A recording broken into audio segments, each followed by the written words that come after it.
क्या आप भूतों में विश्वास करते हैं? क्या आपने कभी किसी ऐसी जगह के बारे में सुना है जहां समय रुक गया हो, जहां आज भी चीखें सुनाई देती हैं और ठंडी हवाएं आपको छूकर निकल जाती हैं? आज मैं आपको एक ऐसी ही जगह की कहानी सुनाने जा रहा हूं, मॉर्गन हाउस की कहानी।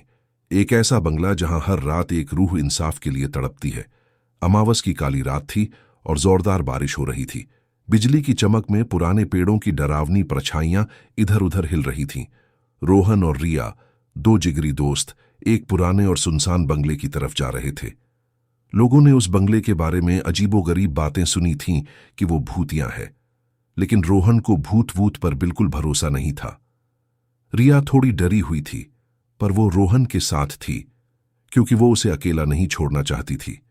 वो पुराना बंगला, जिसे मॉर्गन हाउस के नाम से जाना जाता था, एक ऊंची पहाड़ी पर बना हुआ था। उसकी बड़ी बड़ी दीवारें काली पड़ चुकी थीं और खिड़कियां टूटी हुई थीं। बंगले के चारों तरफ एक घना जंगल था जिसमें लंबी और डरावनी झाड़ियां थीं। मेन गेट खुला हुआ था और रोहन ने अपनी टॉर्च निकाली। दोनों धीरे धीरे अंदर गए। बंगले के अंदर का सीन और भी डरावना था। लंबा गलियारा अंधेरे में डूबा हुआ था और ठंडी हवा हड्डियों तक को कंपा रही थी।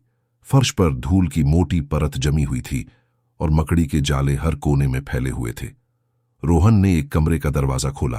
अंदर पुरानी और टूटी हुई फर्नीचर पड़ी थी और दीवारों पर लगे शीशों में धुंधली तस्वीरें दिख रही थीं। रिया ने एक फोटो देखी जिसमें एक बूढ़ी औरत का चेहरा था। उस चेहरे में इतनी उदासी और डरावनापन था कि रिया का दिल जोर जोर से धड़कने लगा। अचानक एक तेज आवाज आई।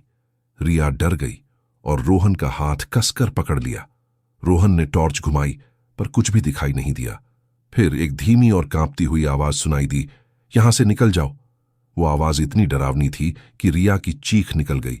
उसने रोहन से कहा, हमें यहां से तुरंत निकलना चाहिए। पर रोहन ने कहा, यह सिर्फ हवा की आवाज है। वो आगे बढ़े। एक सीढ़ी थी जो ऊपर की मंजिल की तरफ जाती थी। रोहन और रिया धीरे धीरे ऊपर गए। ऊपर एक और लंबा गलियारा था और कई कमरे थे। एक कमरे का दरवाजा थोड़ा खुला हुआ था। रोहन ने दरवाजा खोला।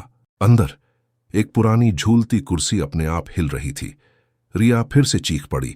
रोहन ने भी डर से आंखें फाड़कर देखा। झूलती कुर्सी के पीछे वही बूढ़ी औरत खड़ी थी जिसकी फोटो उन्होंने नीचे देखी थी। उसकी आंखें लाल थीं और वो रिया और रोहन को घूर रही थी। उसने अपना हाथ उठाया और कहा, तुम यहां नहीं रह सकते। रोहन और रिया तेजी से भागे। वो सीढ़ियों से नीचे भागे, गलियारे से भागे और मेन गेट से बाहर भागे। बारिश जोरदार हो रही थी और वो पूरी तरह भीग गए थे, पर उन्हें इसकी परवाह नहीं थी। वो मॉर्गन हाउस से तब तक भागते रहे जब तक वो अपने घर नहीं पहुंच गए। उस रात उन्होंने जो कुछ भी देखा था वो उनके दिमाग से कभी नहीं निकल पाया। उन्हें पता था वो जगह सच में भूतियां थी। अगले दिन रोहन और रिया ने मॉर्गन हाउस के बारे में और जानने का फैसला किया। उन्होंने लोकल लाइब्रेरी में जाकर उस बंगले के बारे में जानकारी जुटाई। उन्हें पता चला कि मॉर्गन हाउस कभी एक अमीर फैमिली का घर था। उस फैमिली की एक औरत, जिसका नाम एलिजाबेथ मॉर्गन था, रहस्यमय हालात में मर गई थी। लोगों का मानना था कि उसकी आत्मा आज भी उस बंगले में भटकती है। रोहन और रिया ने उस बंगले में फिर से जाने का फैसला किया। वो जानना चाहते थे कि एलिजाबेथ की आत्मा क्यों भटक रही है। वो एक मीडियम को भी साथ ले गए जो आत्माओं से बात कर सकता था। जब वो मॉर्गन हाउस पहुंचे तो उन्हें एक अजीब सी शांति महसूस हुई। मीडियम ने कमरे में एंट्री की और एलिजाबेथ की आत्मा से बात करने की कोशिश की।